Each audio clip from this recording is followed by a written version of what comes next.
महायुतीत हा नेहमीचाच आता विषय झालेला आहे।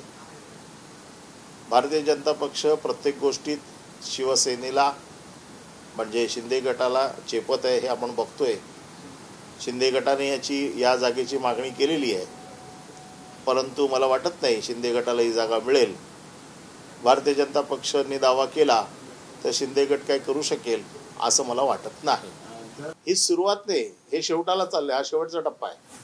कारण सगळ्यांना सांगितलं होतं की तुम्हाला उमेदवारी मिळेल। जे लोक शिवसेनेतना बंडखोरी करून गेले, परंतु पहिल्या फेजमध्येच 13 खासदारांना ते सांभाळू शकले नाहीत, 13 खासदारांना ते तिकीट देऊ शकले नाहीत।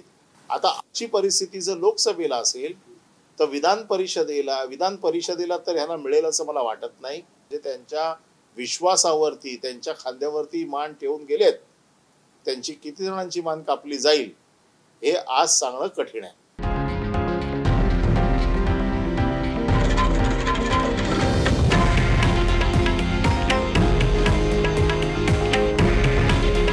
हे आहे देशातील नंबर 1 न्यूज नेटवर्क आणि आपण पाहत आहात TV9 मराठी। काळजी तुमची, हित महाराष्ट्राचं।